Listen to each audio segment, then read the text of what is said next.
자, 이번 시간은 23강에 대한 이유로서 양도소득세에 대한 이유로서 마지막으로 설명하고 모든 강의를 마치겠는데요.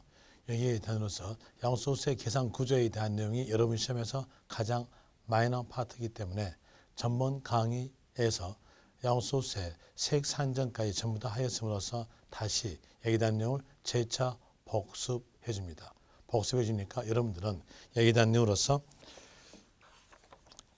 교재 페이지에 대한 내용을 펴가면서 보시면서 들으시면 돼요. 그러면 복습이 되겠죠. 자, 이에 대한 이유로서 페이지에 대한 내용 179페이지에서 볼 때 양도가액에서 필요경비를 빼면 양도차익이 나온다. 양도차익에서 장기 보유 특별공제를 하여줬으면 양도소득금액이 나온다.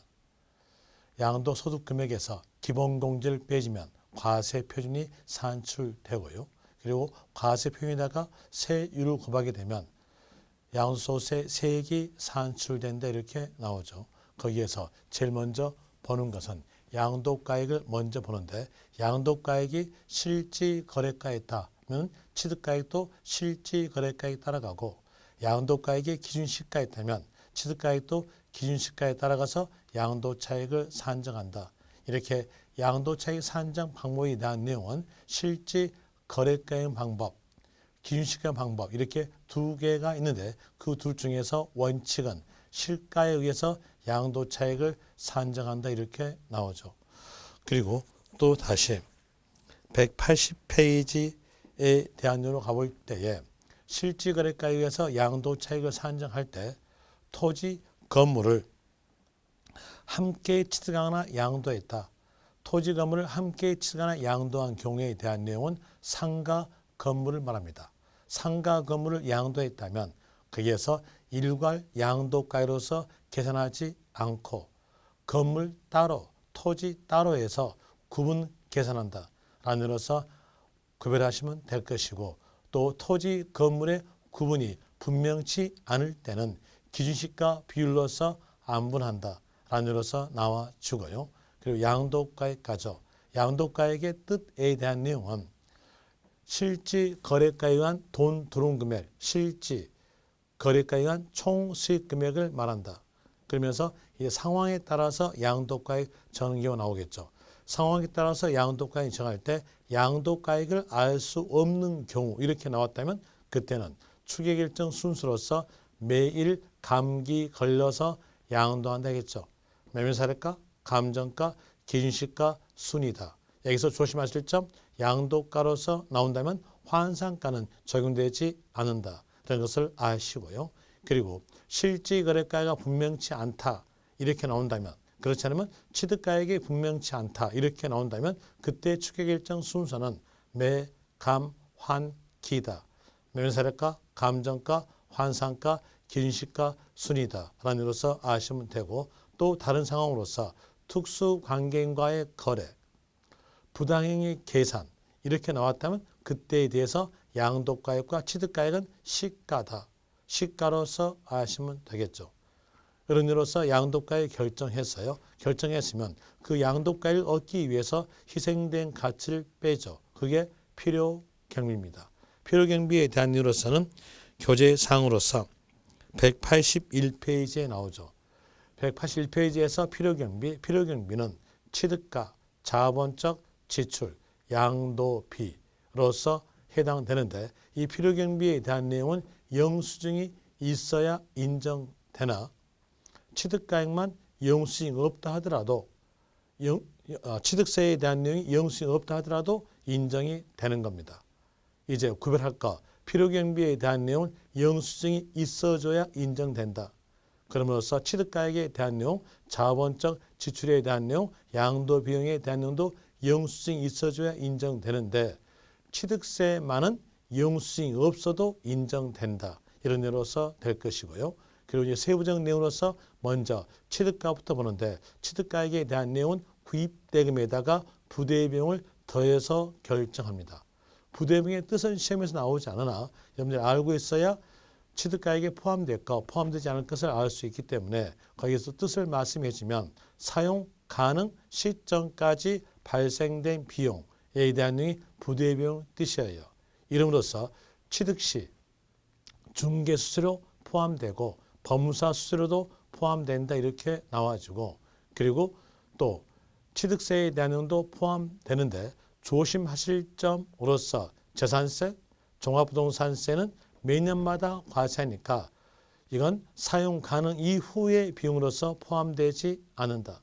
상속세와 증여세에 대한 내용 이중과세, 이중공제되는 것을 방지하기 위해서 과세하지 않는다. 이런 이유로서 나와주고요. 그리고 취득 시 소송 관련된 소송비용, 화해비용에 대한 내용 취득가액에 포함된다. 이렇게 나오죠. 그리고 당사자 약정에 의한 대금 지급 방법에 따라, 당사자 약정에 의한 대금 지급 방법에 따라 이 말 나온다면 이 단어 포함해서 빨리 생각하는 것은 할부 거래다 라고 생각하면서 취득가에는 이자 금액이 포함된다 이렇게 하시면 되는데, 조심하실 점으로서 지급기일, 지연으로서 발생된 이자는 포함되지 않는다 하시면 돼요. 지연 이자는 자기의 잘못된 금액이기 때문에 포함되지 않는 것이고요. 또 조심하실 점으로서 특수관계인과의 거래, 부당행위 계산 부인 이 말 나왔으면 취득가액은 시가다 이렇게 했으니까 시가 초과된 금액은 포함되지 않는다 라는 으로서 하시면 될 것이고요. 또 문장에서 거기에 쭉 가볼 때 타 소득금액 산정 시 필요경비 산입 이 말은 끝났다면 이때는 포함되지 않는다로 하시면 되고요. 이렇게 필요경비 산입으로 끝나지 않고 연결해서 산입된 금액을 제한 나머지 금액으로서 끝났다면 필요경비에 산입된다. 이런 의미로서 아시면 되겠죠. 그리고 또 자본적 지출 갑니다. 자본적 지출에 대한 이유로서는 교재상으로서 183페이지에 나와져요.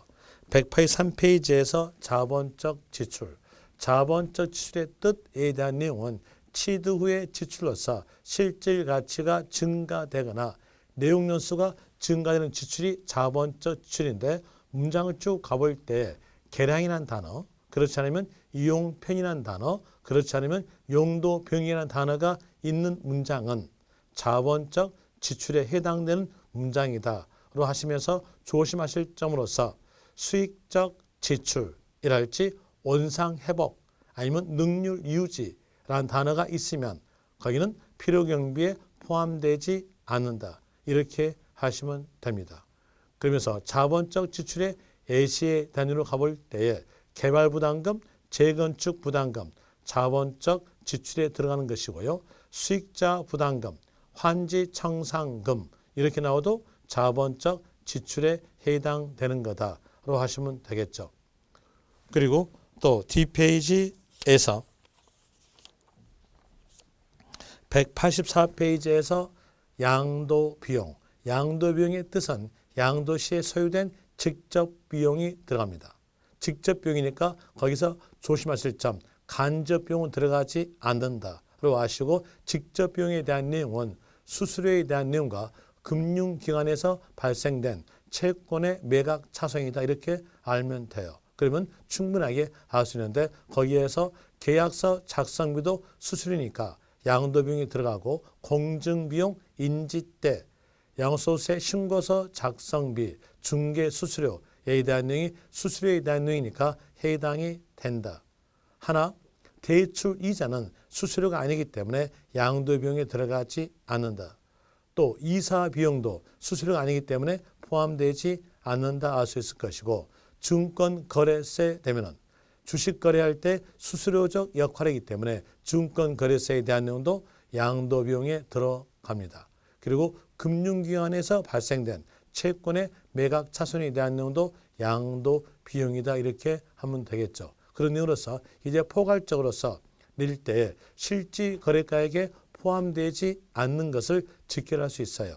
포함되지 않는 것으로서는 교재 184페이지에서 1번 부당행위 계산, 부인에 의한 시가 초과액, 시가 초과액은 포함되지 않는다. 재산세, 종합부동산세, 상속세, 증여세에 대한 내용도 포함되지 않는다.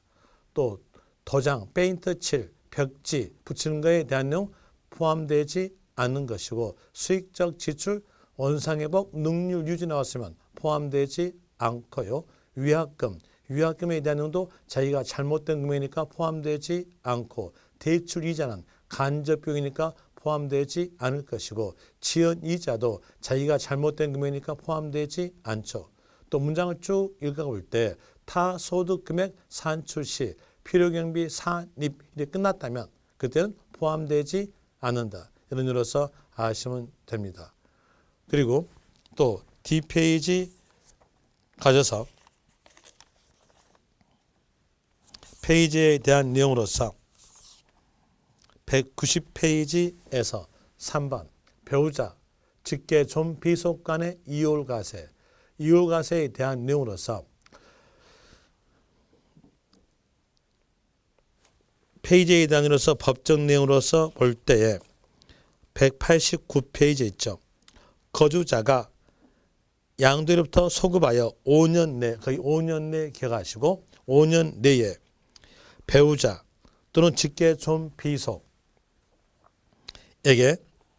토지, 건물, 회원권을 양도한 경우 이율과세에 적용된 물건 기억하세요. 토지, 건물, 회원권을 양도한 경우 몇 년 내에? 5년 내에 양도한 경우 취득가액은 증여한, 한자죠. 증여한 배우자, 직계 존비속의 취득가액으로 한다로 되고 이미 납부했던 증여세에 대한 내용은 필요경비로 산입한다. 이런 내용으로서 나오죠. 그러면서 장기보육특별공제 일대의 취득가액에 대한 내용도 마찬가지 증여한 배우자의 취득가액 그렇지 않으면 증여한 직계 존비속의 취득가액으로 한다. 이렇게 되죠. 그리고 페이지에 대한 내용으로서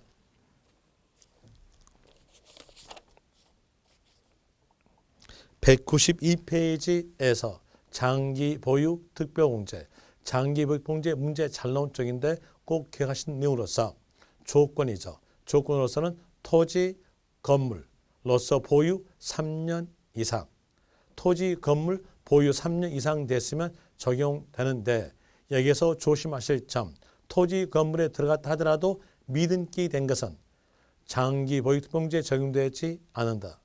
또 다시 토지, 건물에 해당됐다 하더라도 1세대 2주택으로서 조정지역 내 주택 양도, 1세대 3주택으로서 조정지역 내 주택 양도, 조정지역 이 말 나왔으면 적용되지 않는다. 장기보육 특별공제에 적용되지 않는다 하시면 돼요.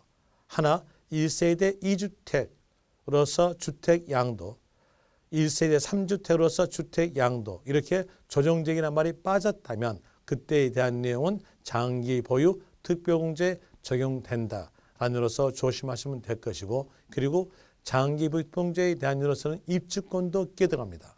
입주권에 대한 내용은 종전주택이니까 해당이 되는 거죠. 하나 조합원으로부터 취득된 입주권에 대한 내용은 종전주택이 아니기 때문에 포함되지 않는데 이렇게 나오죠. 자, 포함되지 아니한 토지, 건물, 입주권을 뺀 나머지에 대한 내용으로서 보유 3년 이상하고 양도했으면 장기보유 특별공제에 대한 내용이 적용이 되는데 이때 금액 산정은 양도 차익에다가 보유 기간별 공제율을 곱한다. 여기서 조심하실 점, 양도 차익에다가 보유 기간별 공제율을 곱하는 것이 양도 가액이 아니다는 것. 그 내용을 조심하시면 될 것이고 보유기한별 공제율에 대한 내용으로서 과세되는 1세대 1주택, 과세되는 1세대 1주택이니까 고가주택을 말합니다. 1세대 1주택으로서 고가주택을 양도했으면 10년 이상이었으면 양도 차익 곱하기 80%다. 이상 앞에 숫자 10에다가 8을 곱함으로써 80% 이렇게 나오겠죠. 그리고 과세되는 1세대 1주택을 제외한 나머지 토지, 건물, 입주권 그러면 상가 건물, 나대지, 1세대 2주택, 1세대 3주택에 대해서 장기보육 통제에 대한 내용은 3년 이상에서 4년 미만에 있으면 10%, 4년 이상부터 1년 증가 시마다 3%씩 증가돼서 10년 이상이었으면 양도 채권박이 30% 적용된다 이렇게 나오죠. 그리고 194페이지에서 동그라미 2번 보유기간 계산. 보유기간은 취득일로부터 양도일까지 기간을 말한다. 취득일이 취득시기, 양도일이 양도시기고요. 그리고 동그라미 2번 증여받은 자산에 대한 이율과세가 적용되는 물건. 이율과세가 적용되는 물건이니까 토지, 건물, 해용권에 대한 내용으로서 그때 토지, 건물에 대해서는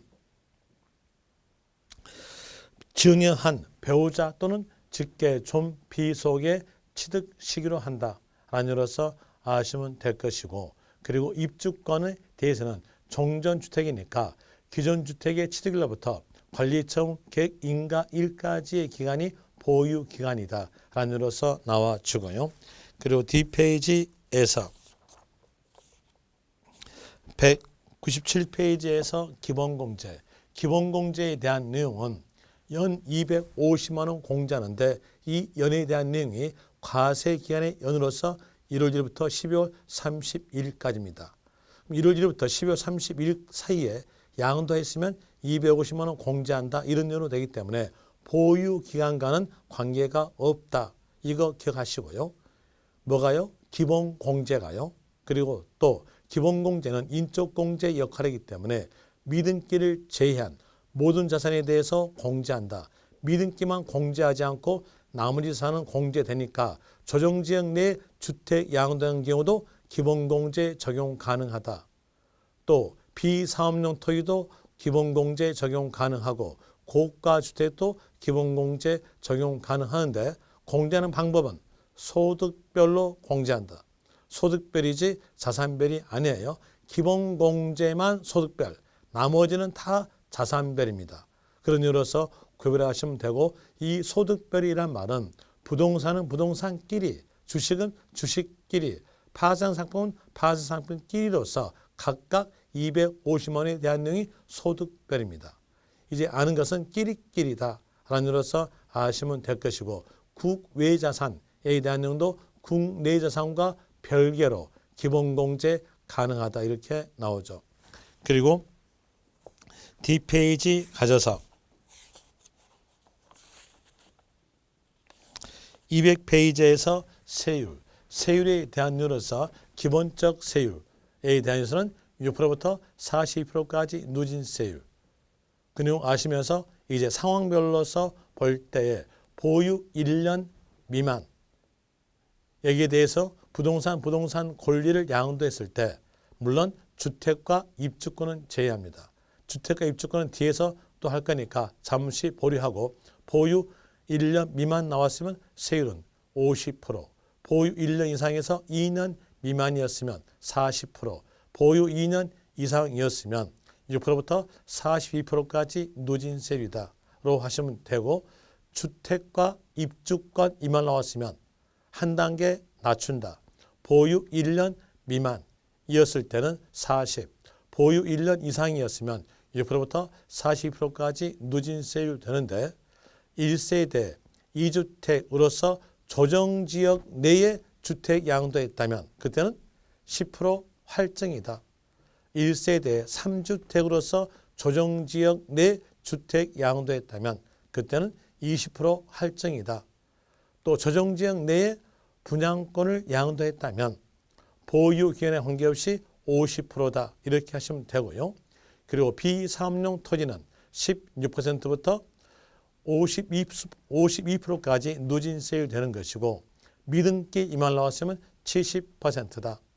그리고 또 기타 자산에 대해서는 보유기간에 관계없이 6%부터 42%까지 누진세율, 국외자산에 대한 내용도 보유기간에 관계없이 6%부터 42%까지 누진세율이다. 이 내용이 방금 시간까지 배웠던 내용의 복습이었습니다. 방금 제가 했던 내용은 꼭 기억하세요. 여기에 대한 내용이 세 내지 네 문제가 나올 거니까요. 이런 이유로서 기억하시면 되고 이제 애정신고 갑니다. 애정신고에 대한 내용으로서 진도상에 대한 내용으로 207페이지죠. 207페이지에서 8가로 애정신고입니다. 애정신고에 대한 내용으로서 알기 위해서 앞에서 배웠던 내용으로서 연결해 봐요. 자, 1월 1일부터 12월 31일까지 여기에 해당된 소득에 대해서 소득세를 과세하죠. 그러면서 그때의 납세형 성립에 대한 내용은 연말 그랬어요. 연말에서 합침으로 인해서 성립은 연말이니까 과세기간 끝나는 때 됩니다.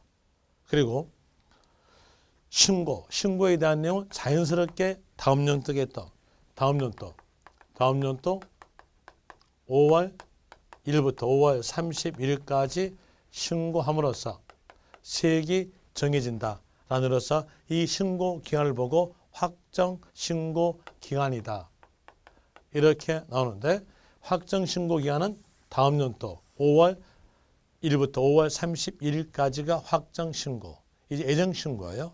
애정 신고에 대한 내용은 확정 신고 앞에 있는 신고가 애정 신고입니다.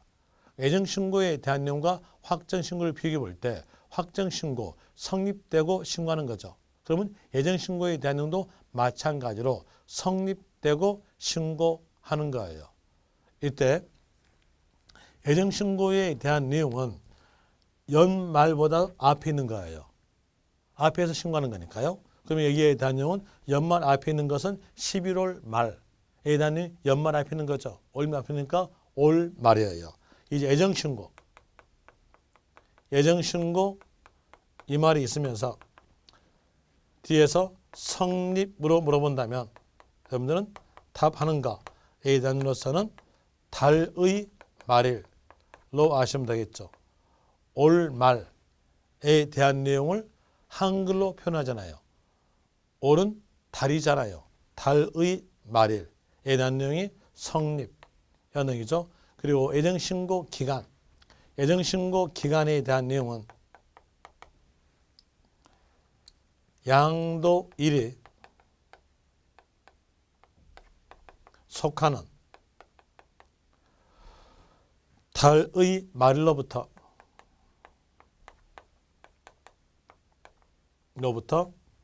2개월 내 애정신고한다 이렇게 나와져요. 여기서 포인트를 잡아줄게요. 포인트에 대한 내용은 달의 말일로부터 2개월 내다. 여기를 포인트를 잡으세요. 그래야 여러분들이 화장발에 안 속아요.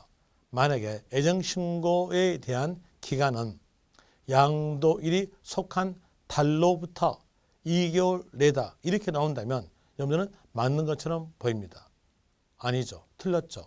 달의 말일로부터 2개월 내 이렇게 나와야 맞습니다. 거기에 대한 내용으로서 보면은요. 제가 달로부터 있죠. 자, 달로부터 양도에 속한 달로부터 2개월 내 이렇게 나오면 이런 뜻이에요. 여기서 양도일이 대금 청산일로서 6월 1일이었다 합시다. 그러면 2개월 내니까 6월달, 7월달에 다녀서 7월 31일 얘가 애정신고 기간이에요. 하나 달의 말일 한다면 6월 30일 되겠죠. 2개월 내에 있으면 8월 2를 더하니까 8월 30일 됩니다. 어때요? 차이가 크게 나오죠. 그래서 포인트를 잡으라는 얘기예요. 포인트에 대한 이유로서는 달의 말일로부터 2개월 내다. 이런 이유로서 포인트를 잡으시면 되고요. 그리고 이 애정신고에 대한 내용은 확정신고 앞에 있는 거예요. 확정신고 앞에 있는 것이기 때문에 이 애정신고에 대한 내용을 유도해야 됩니다. 유도하기 위해서 국가가 취하는 방법에 대한 내용은 두 방법 중에 하나예요. 한 방법은 애정신고를 하였다면 꽃감 주겠다. 애정신고를 이행하였다면 꽃감 주겠다. 요령 한번 했을 것이고요. 또다시 한 방법은 애정신고를 이행하지 않았다면 매매하겠다. 이 두 방법 중에 하나만 하면 돼요. 여기에서 노무현 대통령 때 놈이를 볼 때 놈이 대통령 성격 더럽죠. 성격 더러우나 약간 인간적이었어요. 성격이 더러우니까 위에서 이렇게 내려왔을 거 아니에요. 성격이 더럽지 않았으면요. 인간적이었다면 그에 대한 이유로 성격이 더럽지 않고 인간적이었다면 안 내려와요. 안 내려오고 계속 지금도 살고 계세요. 그런데 성격이 더러우니까 내려왔잖아요. 하나 그 사람은 인간적이기 때문에 이걸 택했어요. 애정신고 이행했으면 꽃감 주겠다. 10% 세액공제하겠다. 라는 이로써 애정신고 세액공제한다. 10% 하겠다. 이렇게 했었어요. 그런데 그분은 돌아가셨죠. 돌아가셨으니까 여기에 대한 내용 삭제됩니다. 애정신고 이행했다 하더라도 세액공제에 대한 내용 없다. 이렇게 나와주죠. 그리고 이제 그 다음 대통령이 이명박 대통령이에요. 이명박 대통령 눈 보세요. 눈이 이렇게 조그만 해갖고 무섭죠. 무서우니까 그 사람은 여길 택해요. 이행하지 않았을 때 매매하겠다. 매매하겠다 하겠으니까 가산세가 있다. 그래서 애정신고 이행하지 않았으면 무조건 붙는 게 뭐였어요? 가상세가 붙습니다. 가산세로서 납부세액의 20%가 붙는다. 이렇게 나오죠. 과소 신고했으면 10%가 붙습니다. 이거 기억하세요. 애정신고를 이행하지 않았다면 뭐한다? 매매한다. 가산세가 가산된다. 라는 내용으로서 기억하시면 돼요. 이런 내용으로서 기억하시고 그리고 이제 교재로서 체킹해주면 207페이지에서 기억 애정신고 기간에 대한 내용으로서 양들이 속한 달의 말일로부터 2개월 내 체킹되고 그리고 가로 봅시다. 가로에서 토지거래 허가구역에 있는 토지 양도할 때 여러분들이 토지거래 허가구역에 대한 내용으로서 민법서 배웠겠죠. 민법에서 토지거래 허가구역에 대한 내용으로서 허가 받기 전에 대금 청산했다면 그때는 대금 청산 날짜는 유동적 무효를 했어요. 유동적 무효를 했으니까 이때는 허가일로 가야죠. 허가일이 속한 달의 말일로부터 2개월 내 이렇게 나와주고요. 그리고 또 니은에서 주식 나오는데 주식에 대한 내용이 이번부터 시작되는 내용으로서 반기로부터 2개월 내 되겠으나 여기에 대한 내용은 주식에 대한 내용으로서 부동산 세법이 아니니까 읽어보시면 됩니다. 중요한 건 아니었고요. 그리고 디귿 꼭 기억하세요. 부담부 증여. 부담부 증여 나왔다면 여기에 대한 내용은 양들이 속한 달의 말일로부터 3개월입니다. 이제 볼 때에 여기에서 애정신고 기간 물어볼 때에 부담부 증여라는 말이 없다면 그때는 달의 말일로부터 2개월로 하시면 돼요. 하나 부담부 증여 이 말이 있다면 그때에 대한 내용은 달의 말일로부터 3개월 내 이렇게 하시면 됩니다. 그 다음에 동그라미 2번 양도 차손 발생했어요. 아까 볼 때에 앞에서 공부할 때에 양도 차손이 발생됐으면 양도 차익과 합쳐요. 합치니까 애정신고 할까 안 할까요? 해야 되겠죠. 그러면서 애정신고를 하는 겁니다. 이거 기억하세요. 양도 차손이 발생되거나 양도 차익이 없더라도 애정신고 한다라고 기억하시면 될 것이고요. 그리고 뒷페이지에서 D번, 4번이네요. 4번 애정신고 이행한 경우에도 세액공제는 없고 애정신고 이행하지 아니한 경우에서는 매매한다. 가산세가 가산된다. 이거 기억하시고 그리고 분납 규정도 있습니다. 분납이라는 말은 분할 납부예요. 분할 납부에 대한으로서 애정신고, 확정신고도 가능하죠. 여기에 대한 내용은 이미 앞에서 배웠던 내용이기 때문에 거기에 대한 내용으로서 설명해 드리면 물납에 대한 내용은 예전에 삭제했어요. 그래서 물납은 없습니다. 물납은 없으나 분납은 있죠. 이렇게 들어본 적 있었겠죠? 물천, 분오, 양천. 물납에 대해서 재산세에서 있는데 1,000만 원 초과일 때 있다. 그리고 분오, 분납은 500만 원 초과. 양천, 양도소득세에서 분납은 1,000만 원 초과일 때 있다라고 나오죠. 그런 이유로서 복습하시면 돼요. 1,000만 원 초과했다면 애정신고랄지 확정신고에서 분납이 가능합니다. 어느 부분에 대해서 1,000만 원 초과된 금액에 대해서 분납되는 거예요. 1,000만 원 초과해서 2,000만 원 이하였다면 1,000만 원 초과된 금액으로서 2개월 내 분납되는 겁니다. 예를 들어서 애정신고 납부세액이 1,300만 원이었다고 한다면 애정신고 기간 내에서 1,000만 원 납부하고 1,000만 원 초과된 300만 원에 대해서는 2개월 내 분납된다 이렇게 되는 것이고요. 또 애정신고할 때, 확정신고할 때에 납부할 세액이 2천만 원 초과됐다고 하였으면 그때는 2분의 1 금액으로서 분납됩니다.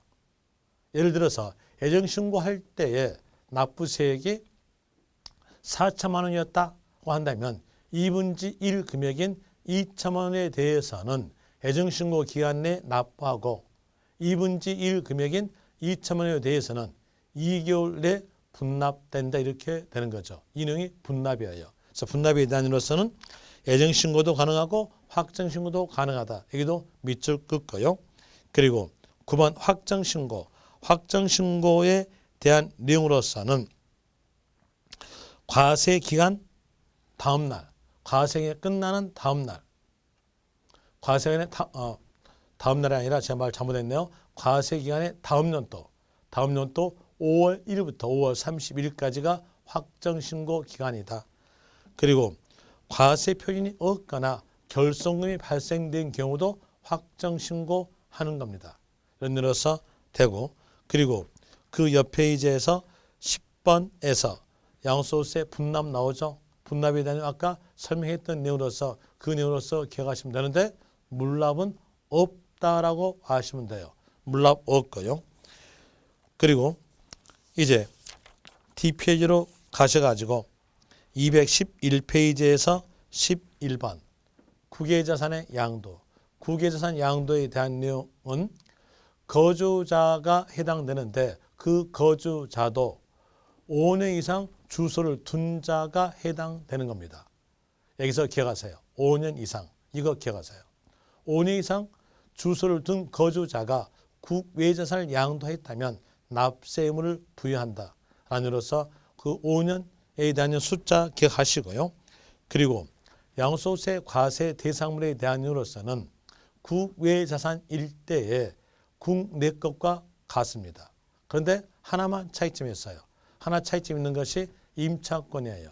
임차권에 대한 이유로서 국내 자산에 대해서는 등기된 이 단어가 있는데 국외자산은 등기된 내용이 없어요.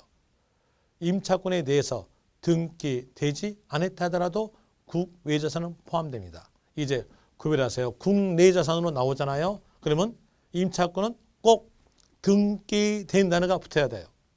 하나 국외자산으로 나왔다면 그때에 대해서 임차권은 등기, 미등기 포함된다. 이 내용으로서 구별하시면 될 것이고 그리고 D페이지 가져서 212페이지에서 동그라미 2번에서 기억 양도소득세 계산 구조에 대한 내용은 국내 자산의 양도소득세 계산 구조와 같은데 차이점 하나 있는 게 있어요. 자, 있는 것이 뭐냐? 장기 보유 특별공제예요.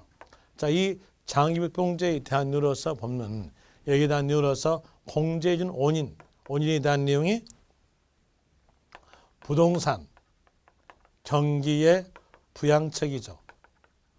또 공제해준 원인에 대한 내용이 물가 인상분에 대해서 공제한다고 했어요. 그때 국외자산에 대한 내용과 같이 비교해 볼 때 국외자산의 물가 인상분과 그 나라의 물가 인상분과 우리나라 물가 인상분에 대한 내용은 차이가 있어요. 차이가 있기 때문에 이 내용을 적용할 수가 없는 거예요. 또다시 그 나라의 부동산을 우리나라가 부양한다? 말이 안 맞죠. 우리나라 그렇게 강대국 아니에요. 우리나라는요. 일본한테 빰 맞고요. 미국한테 엉덩이 채이고요. 그리고 또 중국한테는 옆구리 꼬집힘 당하고 이런 나라예요. 강대국 아니죠. 강대국 아니니까 그 나라의 부동산에 대해서 우리가 부동산 부양할 필요는 없다는 얘기예요. 그래서 여기에서 국외 자산 이렇게 나온다면 장기보유통제는 적용되지 않는다. 라는 의미로서 구별하시면 될 것이고요. 그리고 기본공제. 기본공제는 인적공제죠. 인적공제고 여기에서 거주자였어요. 거주자이기 때문에 공제가 됩니다. 기본공제는 비거주자든 거주자든 다 공제가 되는 거예요. 그러면서 이 기본공제에 대한 내용은 국내 자산도 공제가 가능하고 국외 자산도 공제가 가능하죠. 국외 자산은 국내 자산과 별거로서 공제가 가능됩니다.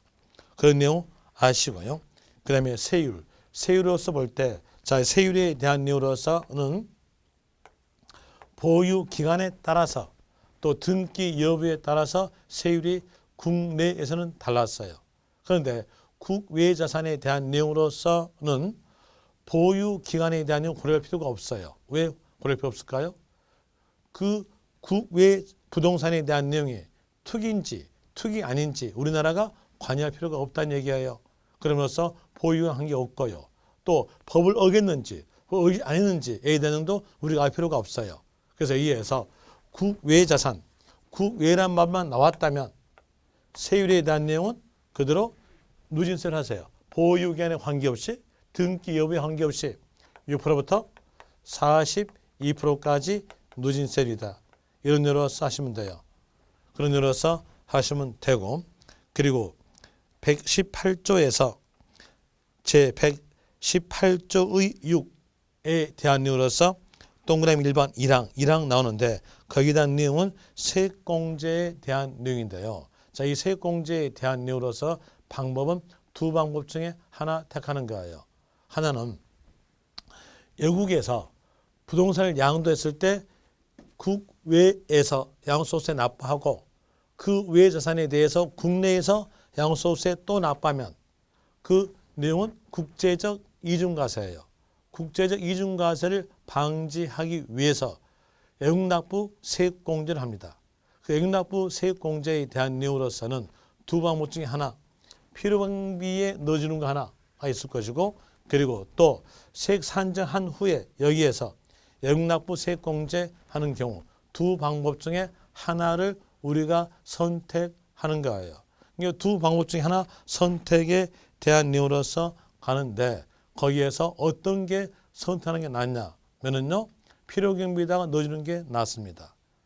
그러나 그건 실무적 내용이고 이론만 기억하셔야겠죠. 이론은 필요경비, 그렇지 않으면 외국납부 세액공제로서 둘 중에 하나 선택이다. 이런 이유로서 기억하시면 되고, 그리고 이 양도가액에 대한 내용으로서 하는 것은 뭘로 하냐? 실지거래가로 합니다. 실지거래가로 한다. 당연히 실가로 해야 돼요. 만약에 여기에서 기준시가를 한다? 그러면 어떨까요? 말이 안 맞죠? 이 기준시가는 국내 자산에 대해서 과세할 때 적용되는 내용이 기준시가예요. 그런데 국외 자산에 대해서 우리나라 걸 적용한다? 말이 안 맞죠? 기준시가가 아니라 뭘로 가겠다? 실지거래가다. 이런 의미로서 아시면 돼요. 그래서 실지거래가에 의해서 양도소득세를 산정한다. 라는 의미로서 나와주겠죠. 이렇게 해서 국외자산까지 맞춰가면서 이제 문제로서 풀어봅시다. 1번, 국외자산 양도에 대한 양도소득세 과세에 있어서 국내자산 양도에 대한 양도소득세 규정 중 적용되지 않은 것은, 적용되지 않은 거 벌써 답 나오겠죠. 뭘까요? 기준시가. 답은 3번 일 것이고, 2번 갑시다. 국외자산 양도에 대해서 옳은 것. 1번, 양도차익 계산 시 필요경비의 예외와 환산은 기준환율 또는 재정환율에 의한다. 라는 내용으로서 한 번도 들어본 적이 없죠. 들은 적 없으면 맞다 하시면 돼요. 맞는 문장이고요. 2번 갑시다. 2번에서 국외자산 양도 시 양도소득세 납세 의무자는 3년간 국내 주소를 둔 거주자. 3년이 아니라 5년. 그래서 틀렸죠. 그 다음에 2번, 국외 토지에 대한 양도소득세 세율은 70%다. 틀렸죠. 국외에 나왔으면서 세율 물어본다면 등기든 미등기든 아니면 보유기한에 관계없이 6%부터 42%까지 누진세율이에요. 그런 이어서 3번 틀렸고요. 그 다음에 4번 장기 보유 투표 공제는 국외 자산의 보유기한이 5년 이상인 경우에 적용된다. 틀렸죠. 장기 보유 투표 공제에 대한 내용은 국외 자산인 경우는 적용되지 않습니다. 4번 틀렸고요. 5번 국외 자산의 양도가액은 실지 거래가 이탈하더라도 시가가 원칙이다. 시가가 아니라 실지 거래가가 원칙입니다. 틀렸죠. 그러면 교육적으로서 2번, 3번, 4번, 5번 틀렸으니까 다음 몇 번으로? 1번으로 이렇게 하시면 되겠죠. 이런 내용으로서 이제 국외 자산까지 마치면서 진도를 다 마칩니다. 하여튼 고생하셨습니다. 그리고 합격하기를 기원드리겠습니다. 하여튼 수고하셨습니다.